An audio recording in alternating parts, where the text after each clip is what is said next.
আসসালামু আলাইকুম সুপ্রিয় দর্শক, যে যেখান থেকে আজকে ভিডিওটি দেখছেন, আশা করছি সবাই ভালো আছেন। আমি আল্লাহর রহমতে ভালো আছি। আজকে কিন্তু খুব মজার একটি রেসিপি নিয়ে চলে আসলাম। শীতকালীন সবজির কথা শুনে কিন্তু খুবই ভালো লাগে, কারণ শীতকালীন সবজি দিয়ে অনেক কিছু বানানো যায়, অসাধারণ খাবার, বিকেলের নাস্তা। আমি এখানে অনেক পদের সবজি নিয়েছি, যেমন বাঁধাকপি, মিষ্টি কুমড়া, তারপর লাউ, আলু, সিম, তারপর ক্যাপসিকাম, কাঁচামরিচ কুচি, পেঁয়াজ কুচি, তারপর পুদিনা পাতা, ধনিয়া পাতা। আপনারা কিন্তু যে কোনো সবজি এখানে ব্যবহার করতে পারেন। তো লবণ দিয়ে দিলাম আমি 1 টেবিল চামচ, হলুদের গুঁড়া দিলাম 1 চিমটির মতো, মরিচের গুঁড়া 1 টেবিল চামচ, ধনিয়ার গুঁড়া আর গরম মশলার গুঁড়াটা দিয়ে দিলাম 1 টেবিল চামচ, অল্প পরিমাণ একটু জিরার গুঁড়া দিয়ে দিলাম, আদা রসুন 1/2 টেবিল চামচ দিয়েছি, 1টি ডিম দিলাম। তারপর আমি এখানে 1 চিমটির মতো কালি জিরা দিয়েছি। কালি জিরা কিন্তু বাচ্চারা খেতে চায় না, তাই সবজির মধ্যে কালি জিরাটা দিলাম, খেতে খুবই ভালো লাগবে। এখানে আমি দিয়ে দিলাম বেকিং সোডা 1 চিমটির মতো, আপনারা না চাইলে না দিতে পারেন, যেটা খাবার সোডা বলে। 1 চিমটির মতো দিয়েছি। এখন আমি সবজিটাকে হাত দিয়ে একদম মুছিয়ে একদম মেখে নেব। তারপর আমি এখানে দিয়ে দিলাম ময়দা 1/2 কাপের মতো। ময়দাটাও আমি ভালোভাবে মেখে নেব। ময়দাটা কাজ করবে আঠার কাজ, তাহলে আর সবজিটা ভাঙবে না। তারপর আমি এখানে দিয়ে দিব চালের গুঁড়াটা।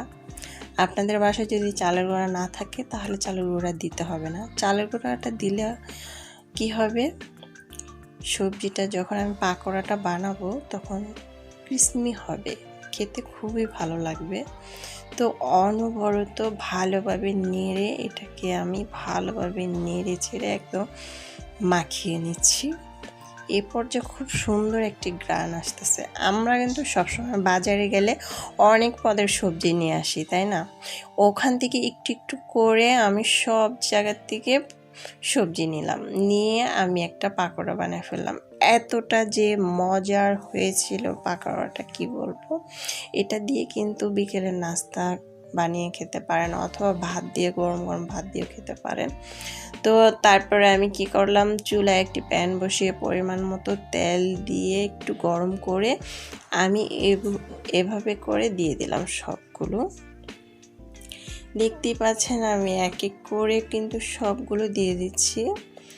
আমার কিন্তু এই পর্যায়ে চুলার আঁচটাকে একদম খুব কমানো, কারণ বাড়ানো যাবে না। আমি পাকোড়াটা দিতে দিতে কিন্তু অন্য পাকোড়াটা পুড়ে যেতে পারে। ধৈর্য ধরে চুলার পাশে দাঁড়িয়ে খুব সুন্দর করে পাকোড়াটা ভাজতে হবে। পাকোড়াটা খেতে কিন্তু অসম্ভব মজার হয়েছিল।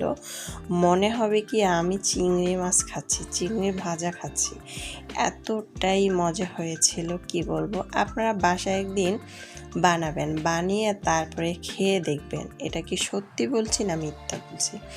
অন্তত একদিন বানিয়ে খেয়ে দেখবেন, প্রসেসটা ফলো করে। আশা করছি আপনাদের খুবই ভালো লাগবে এই পাকোড়াটা খেতে। অনেক সময় তো অনেক ধরনের পাকোড়াই খেয়েছি, আজকে না এই সবজির পাকোড়াটা খেয়ে দেখি কেমন হয়েছে। তো আমি কিন্তু এটাকে উল্টিয়ে দিচ্ছি এই পাশ ওপাশ করে। এই পর্যায়ে আমি চুলার আঁচটাকে একটু পরিমাণ বাড়িয়ে দিয়েছি 50% মতো। তারপর এই পাশ ওপাশ করে কিন্তু আমি ভেজে নিচ্ছি। এইটার গ্রানে পুরো বাসা ছড়িয়ে গিয়েছে। বাসার সবাই তো বলে প্রতিদিন এই পাকোড়াটা বানাতে, এতটাই মজা হয়েছিল। তো আমি কিন্তু এই পাকোড়াটাকে নেড়ে চেড়ে আমি কিন্তু উল্টিয়ে পাল্টিয়ে দিলাম। তারপর কিন্তু আমি এটাকে এক এক করে সবগুলো উঠিয়ে নেব। আমার বাসার সবাই কিন্তু বুঝতেই পারেনি যে আমি এখানে কালিজিরা দিয়েছি, আমি নিজেও বুঝতে পারিনি। তো সবগুলো উঠিয়ে নিচ্ছি।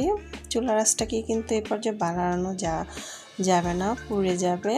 তো হালকা কমিয়ে আমি সবগুলো উঠিয়ে নিব, সবগুলো এভাবে করে ভেজে নেব।